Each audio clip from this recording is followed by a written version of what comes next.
Las tías de la música,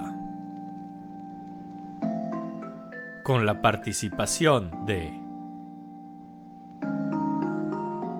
Sam Kaufman como la tía Enrique,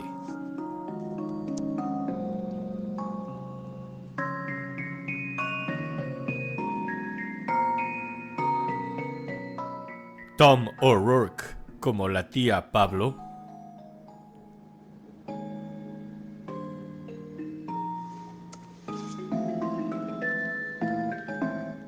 y Aram Hachaturian como él mismo. Las tías de la música. Bienvenidos un día más a las tías de la música. Hoy es, hoy es día de invitados y tenemos uno especial como siempre. Yo soy su tía Pablo. Yo soy su tía Enrique, bienvenidos a tu programa donde tu tía, la que te consuela diciendo no quedó en ti cuando algo te sale mal, te explica lo que es un hot take. Y ahora vamos a empezar a hablar inglés porque nuestro invitado habla inglés. So I just said, Ryan, that we're going to switch to start speaking English right now because our guest here is Ryan Ross, American musicologist and music critic. And well, welcome, Ryan. Thank you. Good to be here. Okay, I met Ryan. Well, I didn't meet him until today, but I've been reading him on Twitter, and we actually exchanged a couple of small conversations. He talks more with other people, but Ryan caught my eye when I started on Twitter, especially because he has I don't want to say hot takes because it sounds very like inflammatory, incendiary. It's not incendiary, but what I think is that your takes, Ryan, are different than what most people in the academia usually think. And that's why Pablo and I discussed that this show might have been a good idea, this episode, because your ideas are different and I think are, well, maybe I don't share them all, but they're very well worth being heard and probably discussed. So I don't know, Ryan, what do you think? Well, I think that's fair, and I don't object to your use of the term "hot take" at all. I would say that Twitter is uniquely, well, we call it X, Twitter X. I don't know what you call it anymore, Yeah, but yeah. I would say it's uniquely conducive to the hot take, and it's a place where, you know, I have been a little more provocative than I would be maybe if I were writing something formally. If you read my musicology work, or even if you read my criticism, I try to be, I have the same opinions, but I try to be a little more measured in how I say them. But all things being equal, I am the same person in one place as I am in the other. There's just one place is a little more, shall we say, spicy. Yes, and people get to react in real time to what you write and argue. Yeah, and Twitter is a good place to do that, of course. Yes.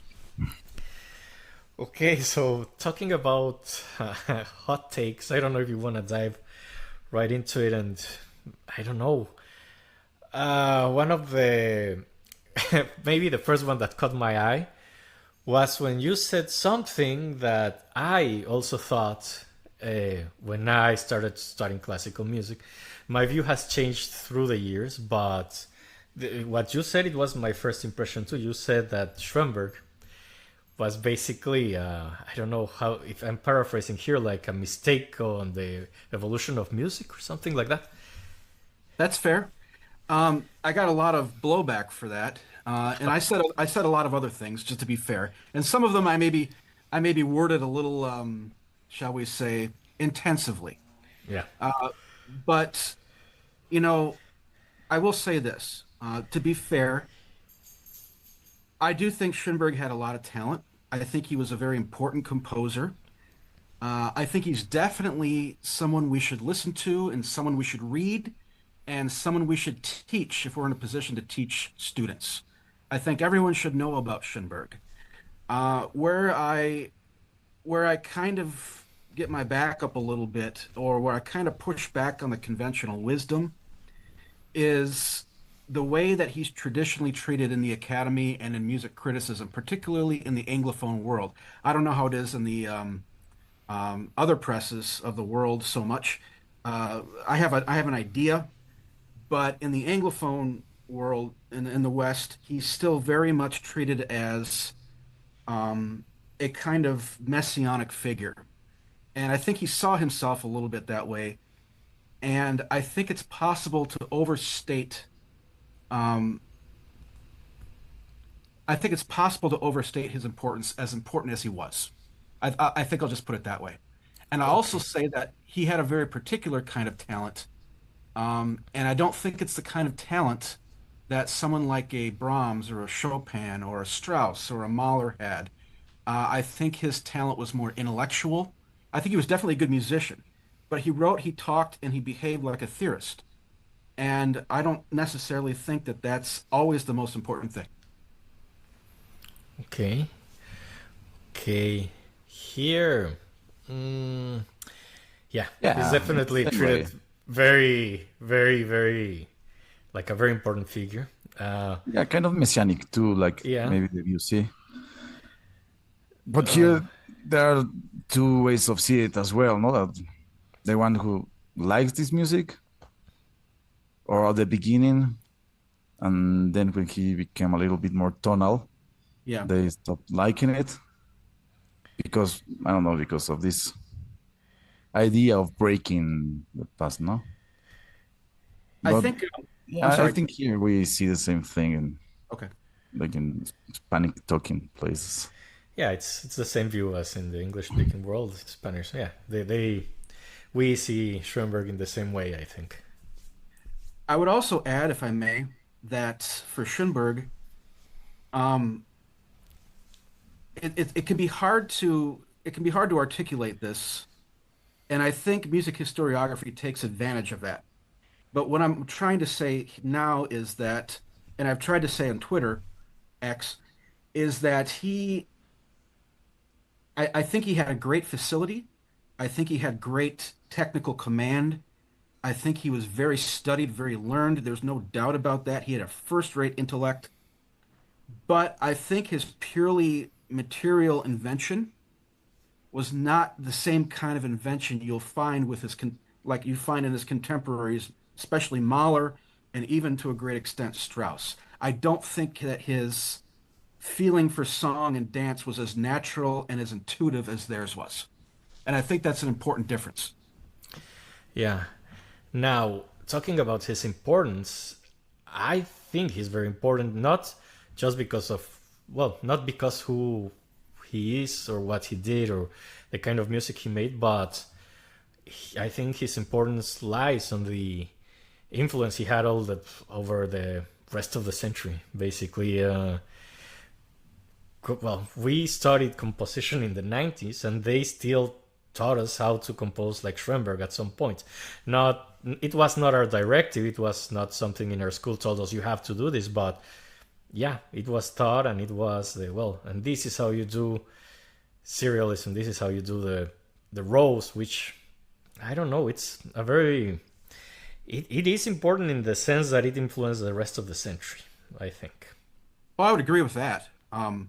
I think he was very important and he is certainly influential. But I don't think that his kind of importance and his kind of influence are always the most important influence and the most important um, uh, kinds of things that one could be doing. And I think music histories in particular have usually been slanted that way. And I don't think that's right. Yeah. And people have suffered, other composers have suffered because of that. And that's really what I object to. Okay.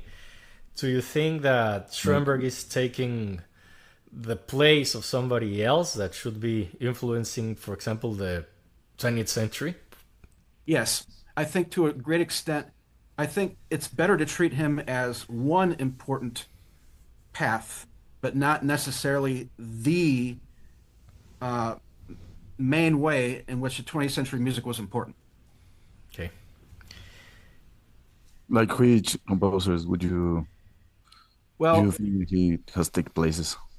okay. So if I'm naming people I think have suffered because of Schoenberg's regard or the way people treat him in history books, I would name people like Sibelius, Vaughan Williams, Elgar, Rachmaninoff, Nielsen, Janacek, first-rate composers that wrote in an accessible style that suffered because that kind of accessibility was looked down upon by academics and historians, particularly in the middle to late 20th century. And I think this music is just as good, and I think it's better actually, from a certain standpoint. And I think that their music is often very, I don't want to say technically innovative in a self-conscious way, but it's 20th century music that couldn't have been written in the 19th century.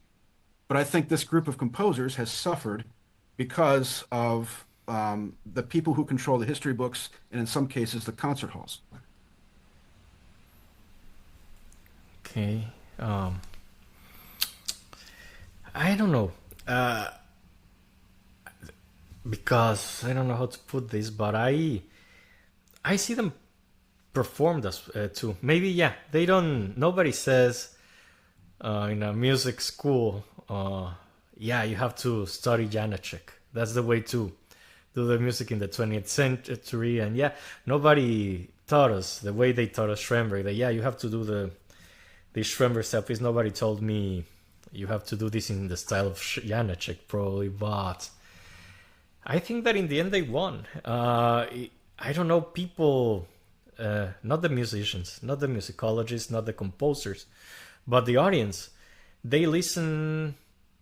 I think they. I don't have the. You sometimes refer in Twitter, and I think it's a good metric. The amount of monthly listeners. I don't know how many people listen to Sibelius more than Schoenberg, but I'm gonna try to take a stab here and say that more people listen to Sibelius than Schoenberg. I think the last time I looked, 2 million, Sibelius had 2 million something monthly listeners. Maybe that's a little bit off, but not by far.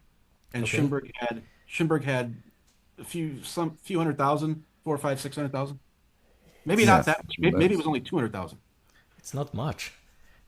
Well, and it's not so much. I would agree with you in a certain sense. Yes, some of these other composers are starting to be heard more in the concert hall, and that's a good thing. But if you look at the history books, if you look at histories of music, if you look at academic materials teaching impressionable people, you're still going to see a very biased presentation in which Schoenberg is treated almost like he's the Beethoven of the 20th century. And I don't think he was. I think he was an important composer, but I think that importance can be very overstated. And I think that his music is theoretical, like I said, and not intuitive to like some of the Southern music was. And I think that you lose something when you go that far in the theoretical direction and and look at things so academically. Well, yeah, and it opens the and it also opens the.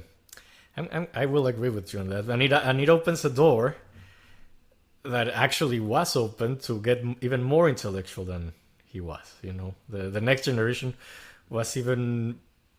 I don't know if the world is cold, but they're colder. They're more intellectual. They're very cerebral, and probably some of them less musical than Schoenberg.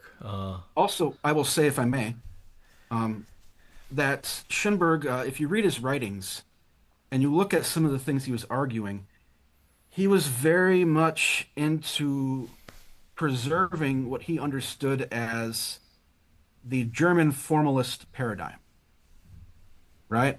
So he was very much into carrying on the tradition of classicism, I would say, or at least formal integrity, coherence in works of music that, as he saw it, started with, Bach and went into the first Viennese school. He named, he considered himself to be part of this, I think, second Viennese school, which he's very conscious of tradition. He wrote Brahms the Progressive, in which he argued about the developing variation, saying that there's cohesion in Brahms that most people aren't aware of, but this is what makes his music so progressive. And I think that is not entirely wrong, but I think it's very self-serving and overemphasized.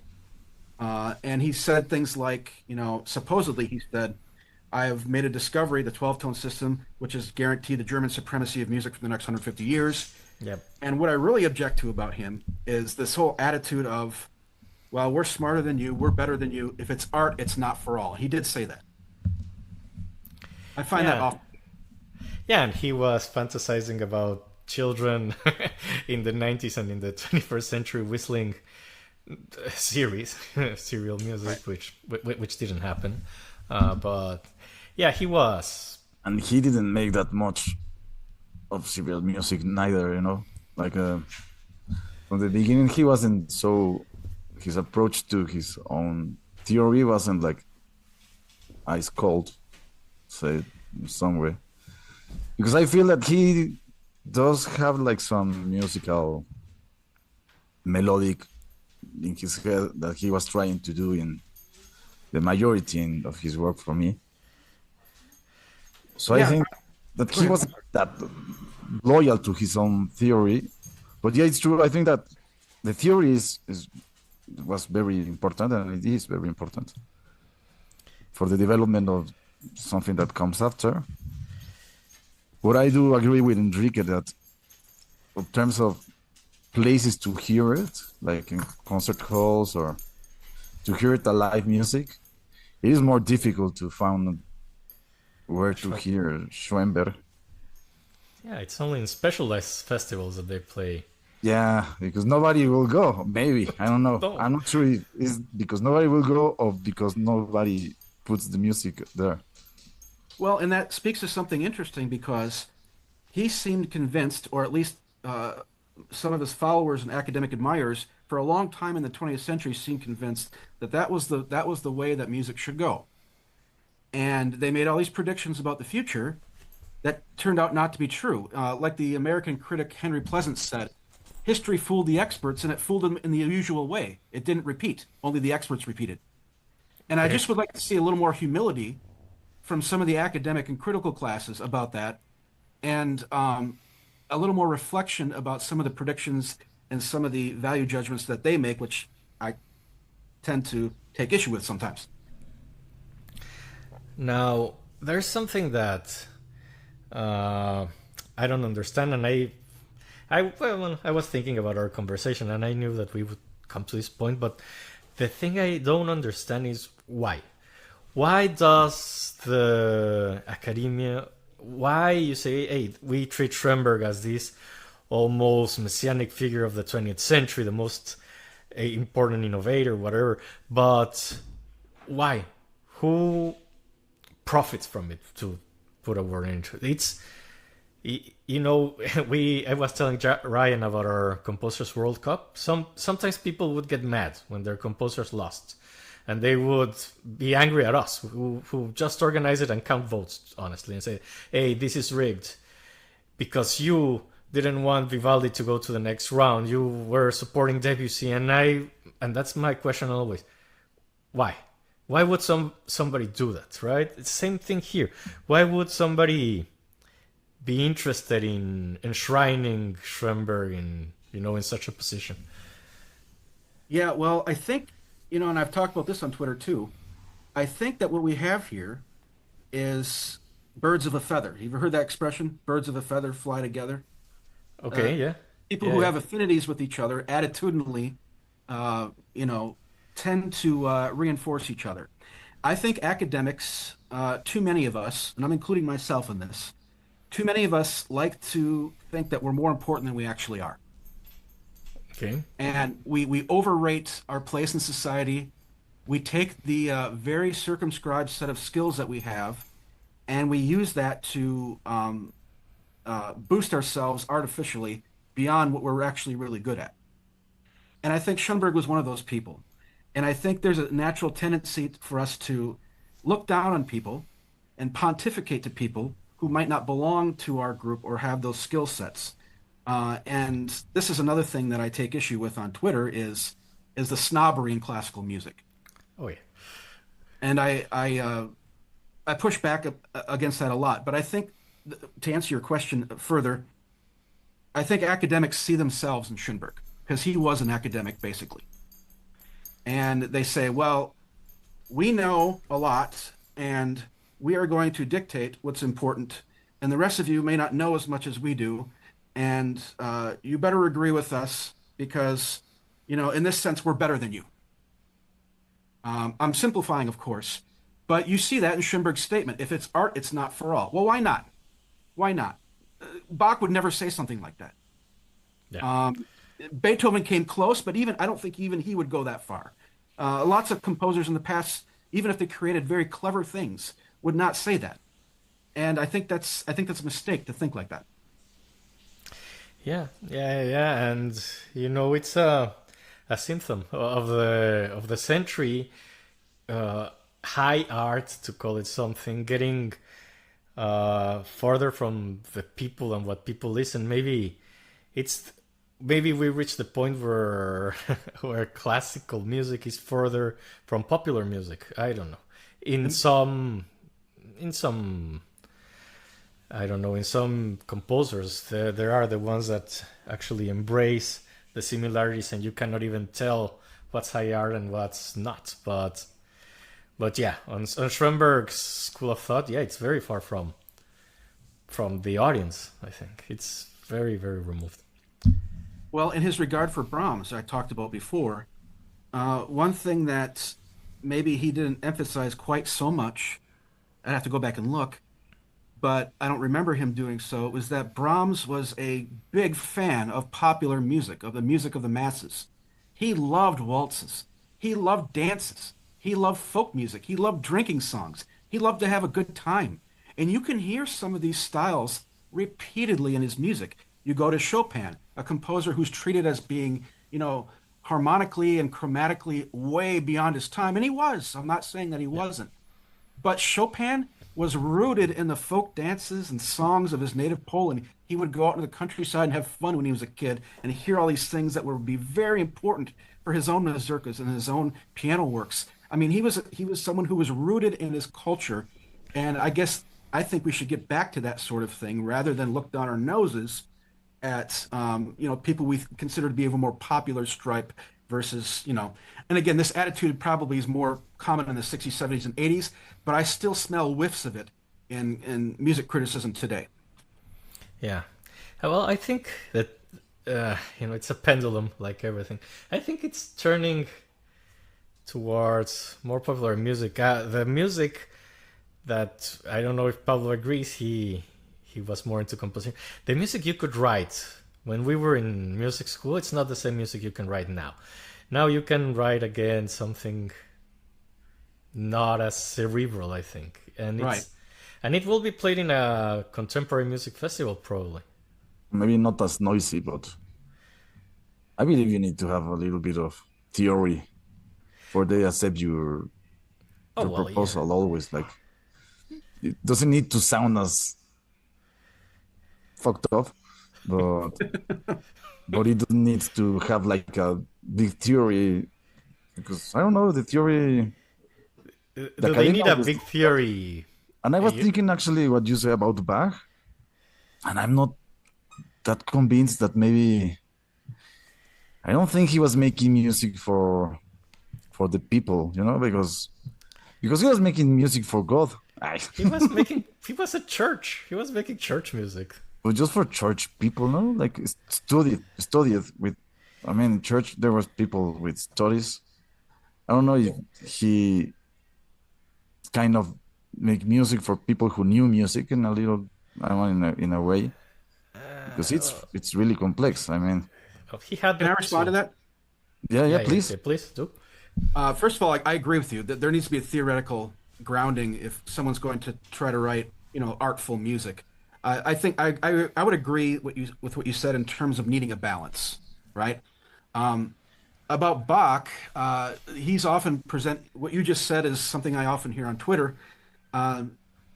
People will often say, well, what about Bach? He was very cerebral. He was very theoretical. Yes, he was. But he also was answerable to people who needed music for their own uses. And while he could write for himself sometimes, he was, as Enrique was saying, he was writing for church congregation.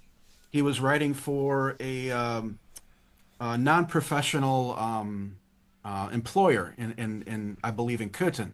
He was writing for his own use as a church musician when he first started out as an organist. And when he was writing his church music in Leipzig, which was the, sort of his last stop, his long last stop, he was using chorales, and he was very much rooted in a Lutheran tradition that started out wanting music that people could relate to. So while he was complex, he was never gratuitously so. And while you can analyze and talk about his craft, and maybe it would take an expert to do that, you can still come at it from the standpoint of a layman, find it beautiful and find it pleasant and find it even useful to listen to. Yeah, yeah, and he uses dances too. The suites. Absolutely. It's yeah, of course, all the the dances dance forms. and lullabies. Yeah. There's lullabies too, of course. Well, yeah, Okay. yeah, that may be true. He's complex, but he was not that far as maybe Schwember and the after Schwembers. After Schoenberg's, I see even more extreme. Schoenberg was. Yeah. But I want to piggyback on that because that's an interesting comment. I don't know if you've heard of Richard Truskin, one of my heroes in musicology. No, I haven't. Richard Truskin was probably the most well-known American musicologist. He died a few years ago. I met him a few times. He wrote the humongous, massive 6-volume Oxford History of Western Music. I know the book. Okay, so then you know. Okay. Okay. And one of the things that Taruskin says in it is that one of the points he makes is that, well, yeah, Schoenberg was writing fugues, and Schoenberg was writing some of these older dance forms that Bach used. But the difference is that Bach had to respect laws and rules of consonance and dissonance. He wasn't just writing a serial pattern. And you can ignore traditional patterns of consonance and dissonance when you use serial techniques. And the point for Bach is that he would have found the way that what Schoenberg was doing, I think, very foreign to his thinking. He would have been like, okay, you're doing all these complicated things, but after all, music still needs to be beautiful. It still needs to respect everybody's horizon of expectations.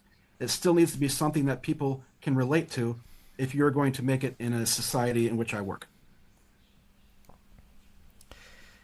Yeah, it's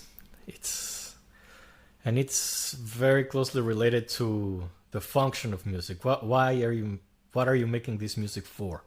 Right.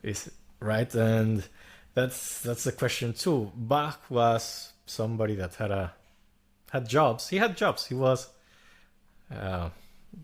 he was doing a job. Schoenberg wasn't. Schoenberg was being an artist? Yeah, and a teacher. But here's another point, is that in the 20th century, at least in America, in the United States, at least the United States, for a long time in the 20th century, and particularly the later part of the 20th century, you could get a job as a composer at a university, and you don't have to write anything that anyone would find useful at all. And if you could find someone who was like you to publish it, you could make a nice living and not have to be accountable to hardly anybody. Right? Yeah. And I think that's not right. It goes back to the whole Milton Babbitt, who cares if you listen. And, I have a story for you. Can I tell you a story a little bit? Yeah, please. When I was at the University of Illinois, one of these academic institutions we're talking about in America, a fairly big one, some important people have taught there and stuff. When I was there, the composer John Corigliano came there to give a master class in a concert. You know John Corigliano? Heard of him? Yep. Okay. So John Corigliano is a major American composer, and this was back in 2007. So he was probably in his 60s at that point, early 60s, and he gave a master class. And I was so curious that I went to this master class, even though I was not a composer. But all the music theory professors and composers were sitting in a room, and John Corigliano was there.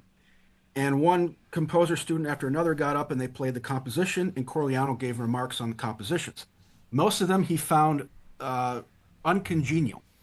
And he said that, we shouldn't just write complicated music that's gratuitously arcane. we should write something that someone in the audience is going to relate to. And he argued back and forth a little bit with the University of Illinois faculty who were composers and theorists. And while I don't remember everything that was said, I wish I could have had a tape recorder because it was one of those eye-opening moments in my life and in my education that led me to think as I do now. It was extremely interesting. Yeah. It's it's a big debate. No, why are you composing? Right. Do you want people to listen? Are you just doing it for yourself? Sometimes I feel too that gets mistake with science. Well, something like that because it's just for developing of the music. I've never been sure about that. Well, Because maybe nobody hears it. I mean, I don't know. It's one of the complications of music. Now somebody has to hear it. I happen to think that, like Vaughan Williams is one of my musical heroes, that the things that are innovative and technically progressive about music, we should treat them more incidentally. We should do our thing and let that stuff take care of itself a little bit more. Um, Vaughan Williams said that art is what we were doing when we thought we were doing something else. And I Okay. think maybe that's more of an outlook that we need to start adopting again. Yeah. Yeah, because it's regarding what Paulo said, being similar to science. I don't think it's something like that. You have to, add more to it. You don't have to add knowledge to it. It's not cumulative, I think. No, it's not a science. Yeah, I'm agreeing with that. That's just that I feel that people, when we were studying, kind of behave in that way. Like this is for development of what? What? well, what are you trying to develop with this? That's kind of weird. Like moving things forward in the music world, something like that. Yeah, I feel that that's what they felt. I don't know if still feeling that way, but when they were students, I always felt that way. Like they wanted to move somewhere Can I more just, high. Yeah, please. I'm sorry, I don't mean to interrupt all the time. No, no, no, No, no. no, it's actually you're the You're a guest. guest. So I'm going to offer a tautology that I think maybe not 100% true, but it's something that I really feel as we look at classical music in the mid and later part of the 20th century, particularly past the point where tonality was considered cool. I Yeah, think composers from that point in the West never had more artistic freedom than they did then. But also, the tradition never felt more inconsequential as it came to feel at the end of that time. yeah. Yeah, It that's kind of true. it was. Even composers that you would call, for a lack of a better term, more vanilla. I'm thinking American minimalism. I'm thinking Philip Glass, Reich. Thinking about that kind of people. They would do consonant music. They would do triadic chords. They would do major, minor, but they wouldn't follow the rules of tonality because it looked like at some point it was almost forbidden to do something following the rules of tonality and composing. Yeah, I don't know if it has something to do with it. Yeah, they were looking for different ways to even the music that it's not that jarring. It's still not following the rules of tonality. Well, and they were reacting to the hyper complication of serialism and the extremism of Dada and all that stuff. I will say that Glass is maybe an exception to the rule I just stated. I think he's done very well for himself and is really connected with an audience, particularly in his post-minimalist work. Yeah. People love him. Well, he can write a tune. Oh yeah. And he can, and more than just melody and a tune, he can do something emotional. I Yeah. think people can get emotional listening to Philip Glass. And sorry that I keep referring to our tournament here, but it's always quite eye opening because I think we both Pablo and I are a bit far from the academia in general, even though we studied this at some point in our lives. But the thing is that we still have these. We cannot take off these academic glasses. There still are games that say, "Oh, of course this guy is gonna win." We underestimate some composers that are very popular and that people love, and yeah, right. For example, and that happens. And I thought about you too. For example, Pablo. I think Pablo thinks that Bartok is more popular than he really is, just because musicians love Bartok, and I love Bartok. you love Bartok. I love it. And I think there's no place for him because people Yeah, are he afraid didn't. that people are not gonna like it, so they don't program in the seasons. That's something I believe. You think they, and that's something that you both don't agree on. Pablo thinks that nobody plays, that they don't play enough Bartok, and Ryan, I've read, you think that they overplay Bartok. Let me clarify my attitude on Bartok, okay? Because this is one of the places where I was being deliberately provocative on Twitter. Okay. All right. I put Bartok in a better place than Schoenberg. I'll say that. The Bartok of the microcosmos, of the folk dances, of the divertimento, even the concerto for orchestra. I'll throw in Duke Bluebeard a little bit. Yeah, okay. It's not my favorite, but I see why people like to perform it, and I see why people enjoy it. The Bartok of the string quartets, then I start to get very, very bored with it. Okay. It's too cerebral with not enough extra for me to emotionally glom onto. Bartok. That's one Yeah, I of the cannot get times. that. That's one of the times I had one conversation with Ryan because you said too much Bartok, not enough. What did you say that time? I think it was Elgar that you said at that point. Yep. And I asked you, what do you want here, man? Do you want to play more Elgar or less Bartok? And you said both. Well, let's put it this way. Yeah. I don't think it would be a bad thing if we heard more Elgar beyond the Pomp and Circumstance March and the cello concerto. If we heard more Elgar once in a while in concerts, whether that means taking a Bartok out or taking a Schoenberg out, I don't know. I guess I'll let you decide. Sure. It's funny, and I don't know if that's Mexico or what's going on. But for me, these English people, particularly Vaughan Williams, well, Vaughan Williams I've heard more, but Elgar, he is kind of a blind spot. I don't know as much Elgar as I should, and I think a lot of the audience, at least in Mexico, don't know a lot about Elgar either, and it's a blind spot in our culture, I think. But also Bartok. They don't play enough Bartok. I've heard Bartok here in Chicago. Yeah, probably Yeah, in Mexico not as much. Mexico is not. I believe the 20th century never arrived with force. So we can hear, I don't know, 5 minutes piece in a 2 hours concerto for orchestra. Sometimes between, I don't know, like in the season. So I don't know, it's kind of difficult. It's more normal to hear maybe a new piece of a live composer. That's good. That's kind of a new thing. And I think it's really good. They always put it with, I don't know, Mozart or some Beethoven or some Schumann that will make people go. Well, let me offer this. I just reviewed a 2-disc set of Elgar's Dream of Drontius, right? Yep. And that's one of Elgar's great oratorios, his first great oratorio. Now, the oratorio is not a very popular genre these days, but I would submit that in a traditionally Catholic country like Mexico, right? Yep.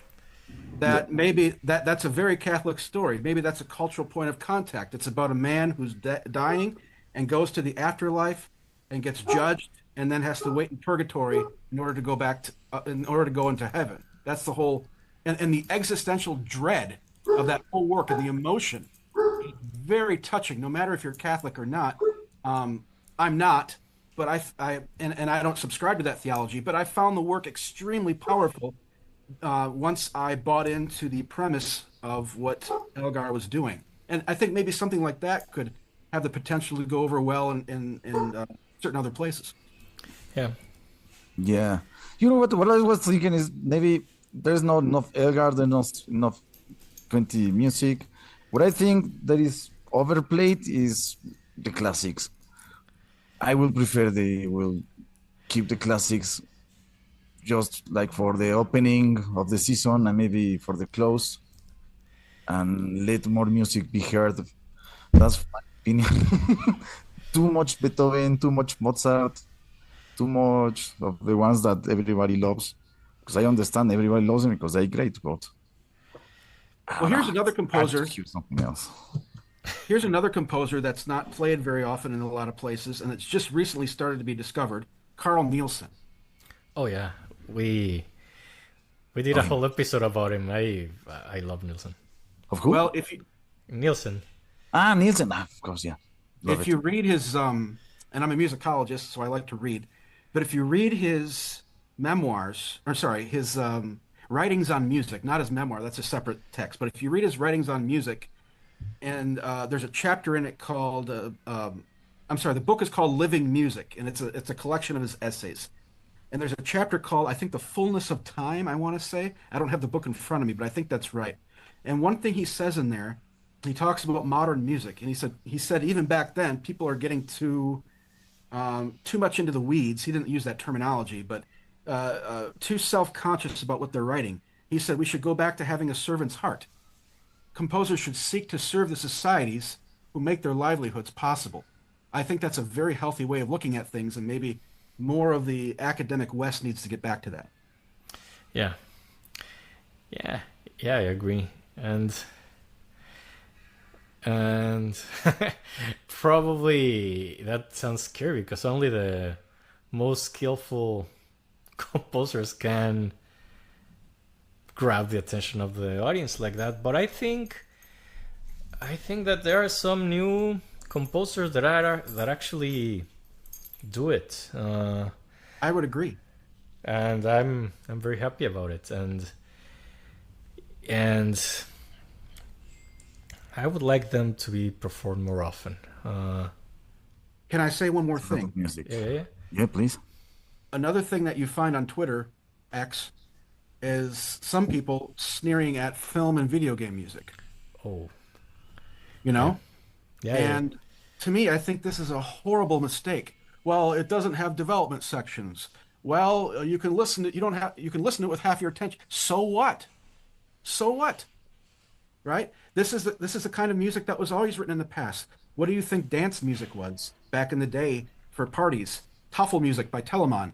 What do you think incidental music was for plays? People are looking at the story and they're listening to the music at the same time, or they're thinking about the story and listening to the music at the same time. Just because something doesn't demand 110% of your attention doesn't make it bad music. And I think that composers should absolutely embrace some of these avenues that some of the more snobbish people sneer at. Video game music is, for me, the newest avenue of classical music patronage in the whole tradition. And there's some wonderful things going on with video game music. Um, Even if you don't want to write for those mediums, why not? Not everyone can write symphonies. Fine. Maybe write something for your church. Maybe write something for your piano students. Maybe write something for your civic and university choirs. You know, we should have a servant's heart. Yeah, yeah. Yeah, I agree with that too. I think it's a healthy way to look at composition. Yeah, maybe at some And point people, a composers new got, place to earn money from musicians. I mean, it's kind of difficult out there. So if there are new places that it's not only concert halls, it's cool. I don't know, movies, TVs, as you say, video games. I think actually it's easier to make money with that than on a concert hall. It's, Yeah, Yeah, and just maybe abandon this idea of, well, I have to write for history all the time. yeah, Maybe let history take care of itself a little more. it's, I don't think, I think that's what Pablo maybe meant, I don't know if I'm wrong, when you said that all the kids in school, composition school, were trying to move things forward, and yeah, you start if you start studying composition, maybe it's because you have a fantasy. Well, not a fantasy, but you hope that you can at some point be an important composer. That's why you are there, and yeah, especially kids and people are very young when they do this, so they maybe tend to take themselves too seriously, and yeah, and as you say, maybe get worried about their place in history and about being remembered. And I don't know what's the point of all of that, but Well, there's Yeah, a. exactly. Go ahead. Go ahead, Pablo. No. Yeah. I concord. Like, yeah, I suppose that's maybe one of the feelings, no? You don't know what, but you want to change something. yeah, you want to be important. You want to do something interesting. I don't know, at least. There's a often quoted saying. I think a lot of different people have said it, but that basically along the lines of, "It doesn't matter how clever you are if you've not been a good husband, father, and friend and employee." Well, maybe not employee, but like, if you've not been important to the people close, if you've not been nice to the people close to you. Yeah. Yeah, And I would say that maybe composers should take that sort of idea to heart. Can I talk about one other thing? yeah. Yeah, please. Um, so I think that some of my colleagues in academia would listen to this and tell me, well, you're swinging at straw men because all these attitudes that you're talking about are older. They're from the 60s or 70s or the 50s. Number one, I don't think that's strictly true. I think these attitudes survive. But number two, to the extent that it is true, I think that academia and music criticism have sort of shifted. They haven't shifted their attitudes. They've just shifted the ground upon which they have these attitudes. Allow me to explain, if you will. Yeah. So there's a tendency now in academia where, composition departments, music criticism, musicology had before sort of short-shrifted composers like Vaughan Williams and Elgar and Sibelius and sort of, said that they're second, third rate or not as important. Well, now I think the tendency is to say, yes, they're important, but now these people are saying, well, they're important in a certain way that we think you should think is important too. Namely, Vaughan Williams was actually a modernist, or Nielsen was actually a modernist, or Sibelius was actually a Rachmaninoff. Rachmaninoff was actually a modernist. You see, if you look at things differently, you can see that they're engaging with their cultures. They're doing new things by this, and that, and therefore they're a modernist, which I think is just shifting the ground of an attitude that academics have had all along. Why do people need to be modernists to be important? Why do they need to appeal to progressive sensibilities to be important? That's the other thing. That's sort of my musicological fly in the ointment, so to speak. Yeah.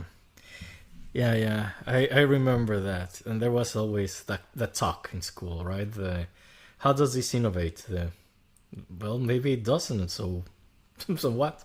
It's not innovative, but it's a good, solid piece of music. That's good enough, right? And who's not a modernist? Who would you not call a modernist? And are they not important because they're not a modernist? That's what I want to say. Yeah, in a sense, the ones that are, let's take,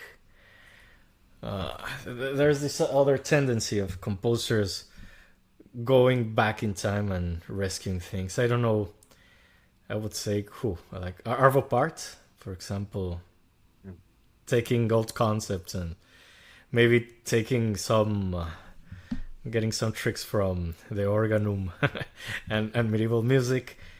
He's innovating by going back. I don't know. Yeah. Yeah.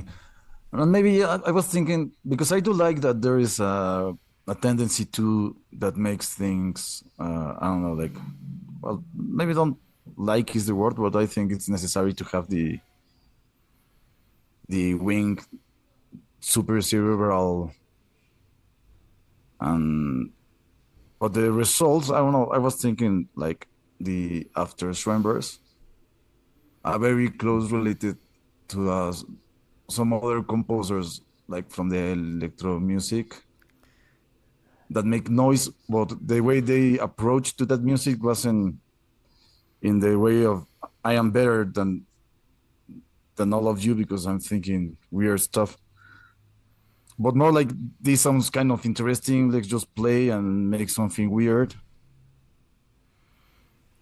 Like Shanakis, or Maybe like Shanakis and some others that I don't remember the name. Like Stockhausen. Esteban, the one that comes here, he was making weird Oh, music, but just for the pleasure of making something that sounds interesting for for you, and you believe that it could be interesting for other people, not for feeling like in a higher horse, you know. I don't know, maybe the approach is something that is important for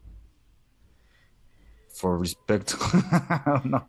yeah, I'm sure there are contemporary musicians that are not. People have all. There's all kinds of people everywhere, and some people might be doing contemporary music and not feeling superior to anybody, just Yeah, no, I was thinking to enjoying their Sonic craft. Youth, I you don't know. know.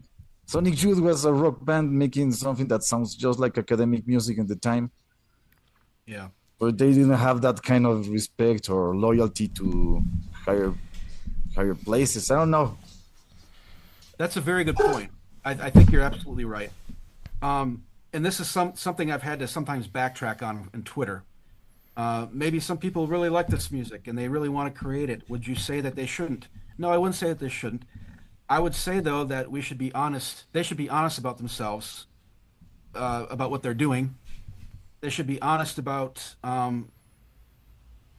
uh, its capacity to speak to other people, and they should be honest about their expectations. Okay. Um, Given that, I mean, yeah, go do your thing, man. Do what you want. It doesn't mean Yeah, that I have to pay for it. It doesn't mean that other people have to pay for it. And it doesn't yeah, mean that it's going to be particularly important to anybody but you. It might, but you know, I I guess I'll stop there. No, no, no, no. Actually, you're making a good point. The audience, you cannot tell the audience what to think or to.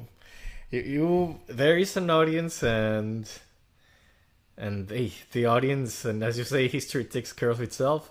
The audience has its own mind, and whatever you do, it's up to the audience to to yeah, put you in that's your true. place. I guess I don't know. Yeah. Yeah. Yeah, that's true. That's true. That's true.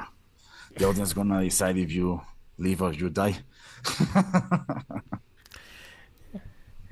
Now,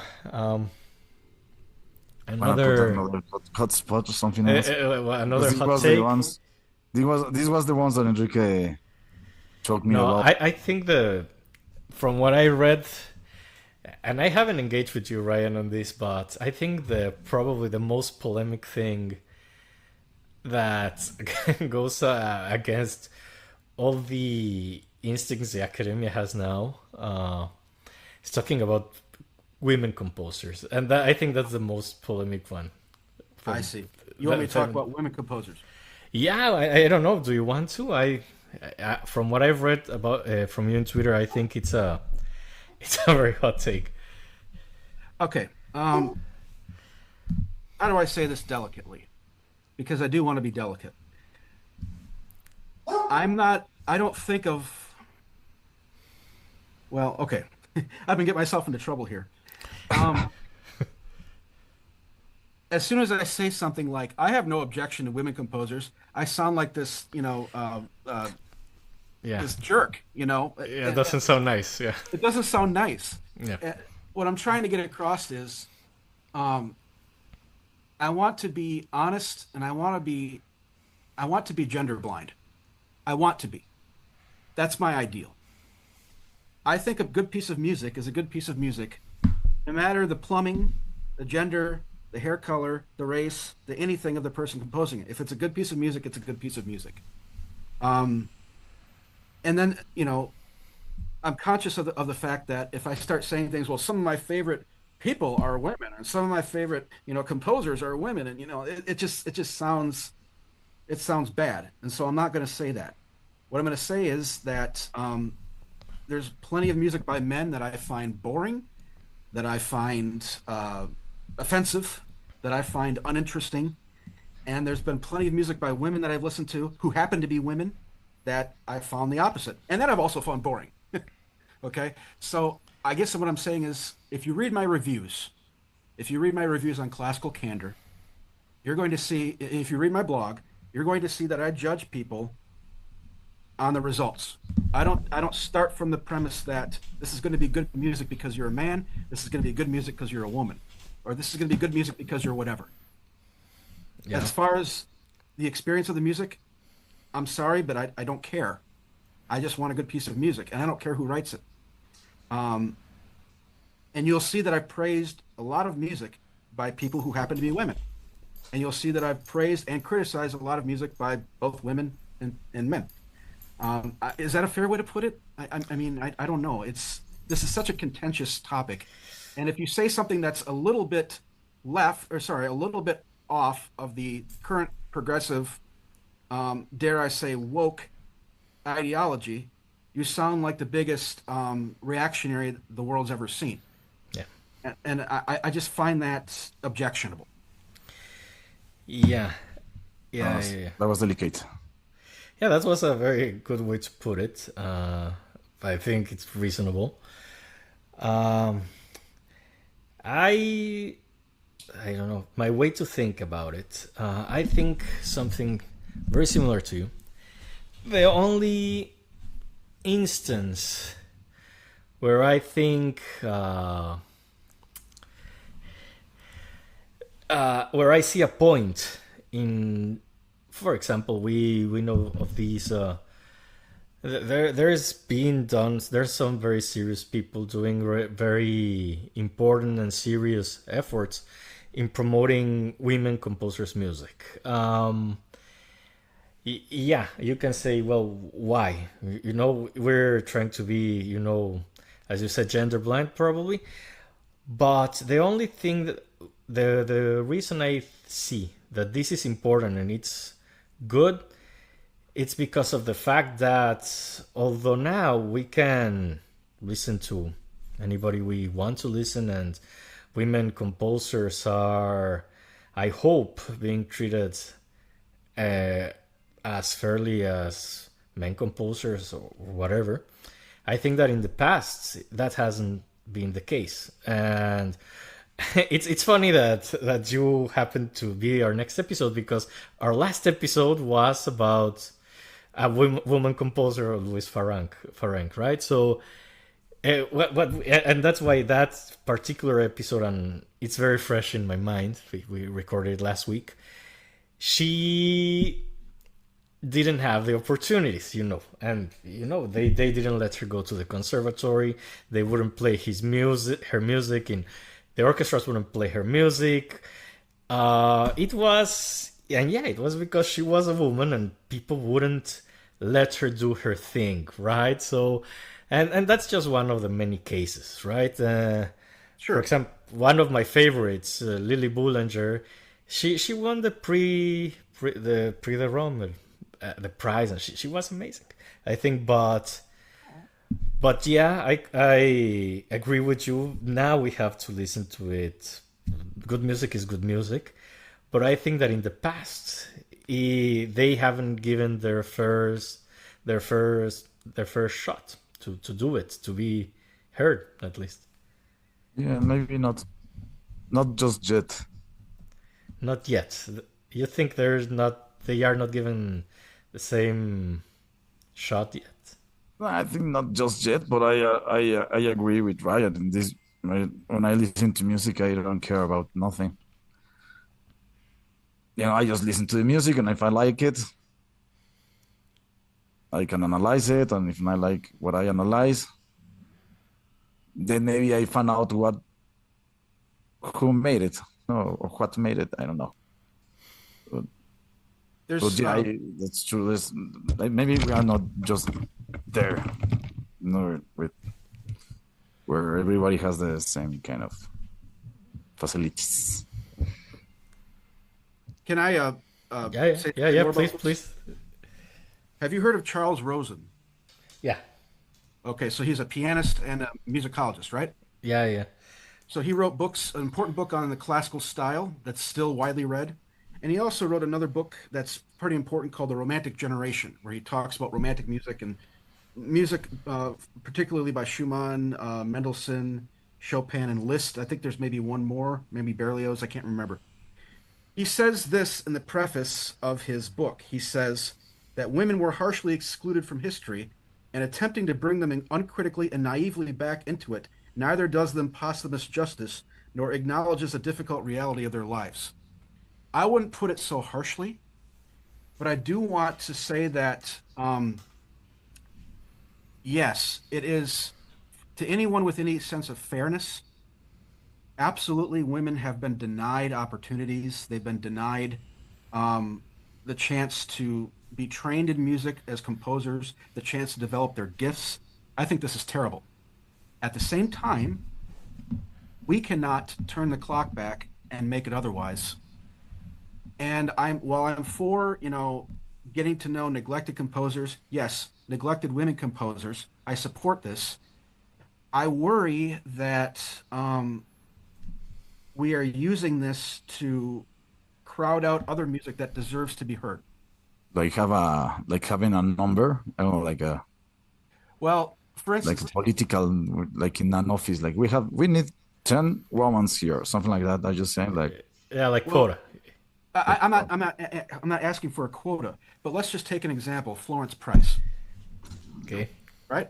She's being performed all over the place, and we know why she's being performed all over the place. Okay, fine. I think her music is fine. I think it's good. I think it's fun. I think it's appealing. I certainly like it better than Schoenberg, a lot of Schoenberg's music. Let me put it that way. And Yeah, that's yeah. just my personal taste. I'd rather listen to Florence Price than Schoenberg from a purely musical standpoint. But you know whose music I also like? Arnold Bax's. You ever heard Arnold Bax? Yeah. and Okay. I think his tone poems are some of the best things that ever came out of Britain musically, particularly uh, uh, three or four of his tone poems: Pintagel, Garden of Fand, November Woods. We'll call it three. Okay. I think any one of those three should be performed way more often than they're being performed. And I can't help but think, with all this interest in all these figures like Ferenc and Price, okay, they're getting their playtime. When's Bax going to get his? Well, maybe if Bax were a woman, he'd get his playtime. You see what I'm saying? Yeah, kind of. I mean, there are plenty of men who were neglected who never got a fair shake at having their music heard. And while they may not have been oppressed in the past the same way that, or denied opportunities the same way that some of these women have, that's a musically neutral consideration. It is.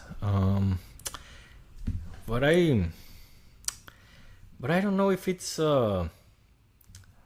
related. Do you think that if they played less Price, they would play more Bachs? No, I'm not saying that they would. Bax is just one example. Price is just one Oh, example. yeah. But I am saying that we are using music. How do I put this? To correct history? Yes, and to soothe our political anxieties. Okay.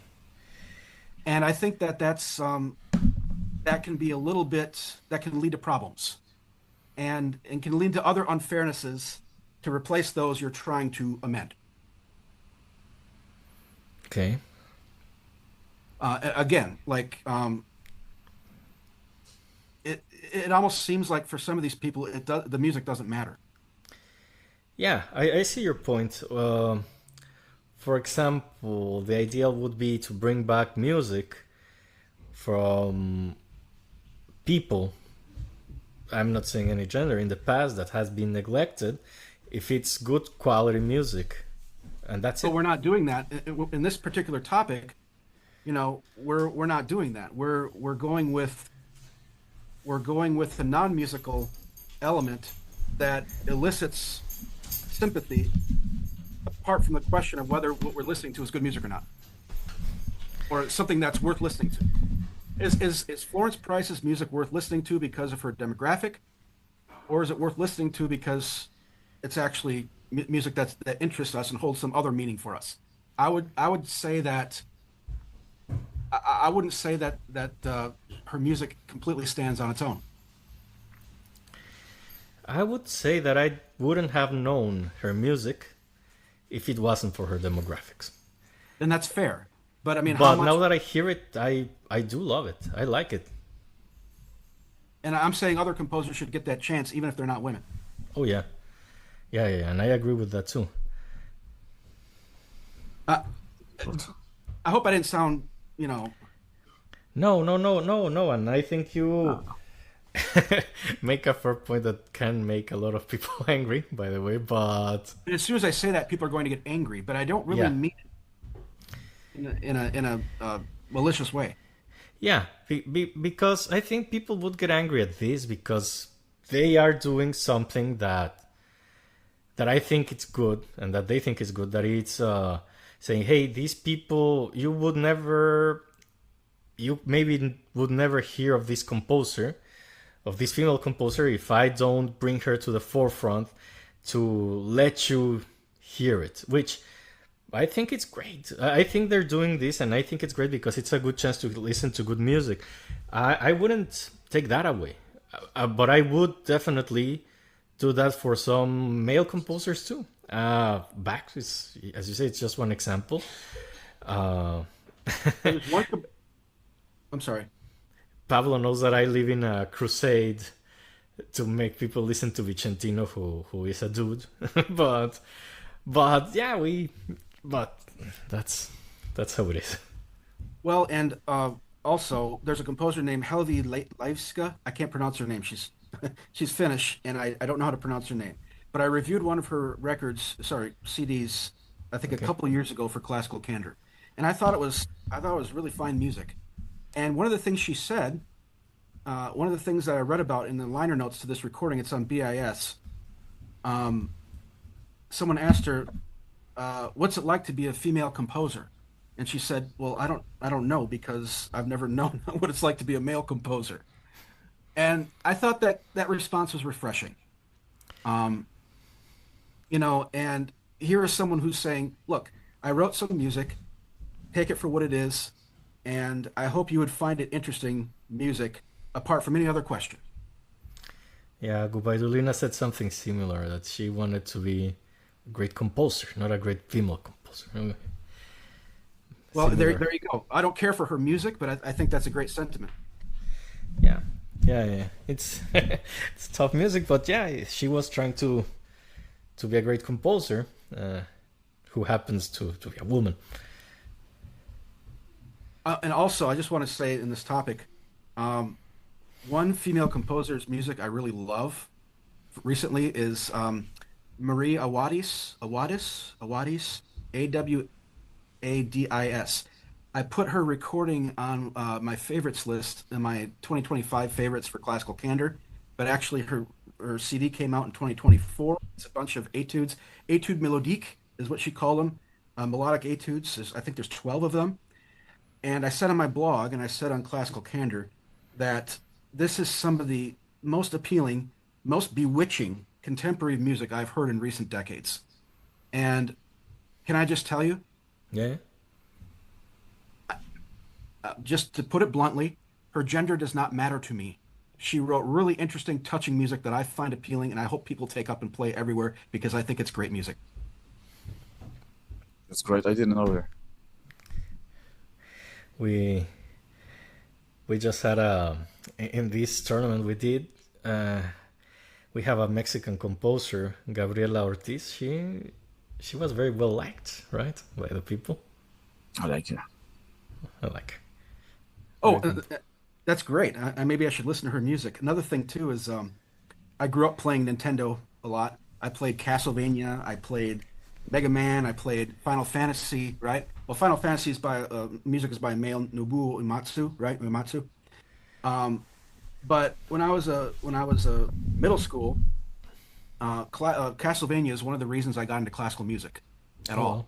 I owe my career partially to listening to the imitations, or at least in the style of classical music in the Castlevania games.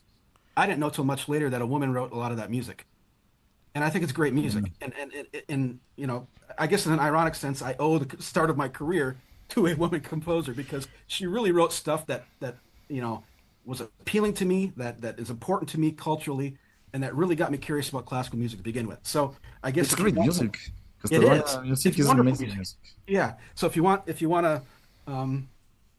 proof of my I guess well, there it is. Fíjate. Yeah, you're good. That, yeah, yeah. It might be your provocative tone in Twitter that alarms people and whatnot. That's fair. Yeah, but as I told you, I think that you always have a good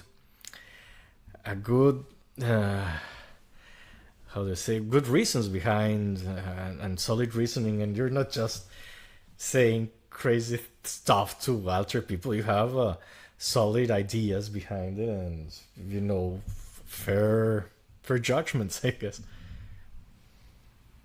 Thank you. Yeah, but yeah, people freak out on Twitter. It's always good to have a little refreshing ideas Yeah, that's at good. the academia. Academia. It's that's another topic maybe, and I haven't read anything particular about you, Ryan, about this, but the academia. Well, it's weird to think about it. It's very abstract, a concept, right? Like bunch of people telling everybody what to think about music. Yeah. Um, I will say that in some of these discussions just now, I really put myself out there. So I guess I'm willing to live with it, but I gave my all for you guys. Oh, thank you. No, and reading you, I can tell that you know what you're talking about, and I think it's good to listen to different ideas. It's not always the same thing. It would be very boring, in general, if we all like the same music and thought the same things in general. I agree. And it's good to hear these things. And what is it? Echo chamber that they call it. That if not, when we studied, I wasn't very happy with some things that we learned when I was studying. I didn't like music that I consider sounded flat. Like, for example, I couldn't stand Boule when I was studying integral serialism, and yeah, right. Maybe I agree with the academia there. At school, you couldn't just say, "Yeah, this sucks," because all the other kids would try to appear to be, smart, and so you think, "No, this is Well, great art." Yeah, that's one of the central issues, isn't it? yeah, Enrique, the pressure to look smart and the pressure to look with it and the pressure to be the most trendy and to be the most progressive and to elicit the goodwill of others in your setting. I've sort of given up on that, and I'm willing to live with the consequences, which is partially why I'm here talking to you guys about all this. And I would invite other people to be themselves as well, and not be bullied and policed by a certain socio-political outlook or people who want to enforce that outlook. There are different ways of looking at things, including ways other than that are fashionable in the progressive academic ecosphere. yeah, yeah. And I was very happy when you accepted to come and discuss these ideas. Not everybody does it, and and yeah, we're gonna get ourselves our portion of blowback for this. But you know what? I don't think that the people that hear us No, you don't are think they're really gonna get mad? academia. If you come back to me later and say you need to delete some of this, that's fine. No, No, no, no, no, well, no, no. We're not gonna do that. we only delete like really offensive comments that sometimes we make like jokes. We edit ourselves basically, not the guests. And No, the guest, and we in the whole program we haven't said anything rude or nothing. No, That needs to be erased. no, No, it's we're. just the point of view, and it's good to have What it. would we erase? Hate speech? Nobody's doing hate speech here. It's. I don't know, but no, but that's the thing. It's important to, to have different opinions, and if we get blowback, we get blowback, and yeah, we live with it too. It's okay. Okay, good. Thank you very much for coming. I really enjoyed the discuss. Well, thank you It's for great. having me. You'll be under the table, but thank you very much. Thank you very much for having me. Okay, we'll let you know how it goes. This should be out next Tuesday, and well, that's it, I guess. Thank you very much. Take care. Gracias. Thank you, Ryan. Bye. Bye.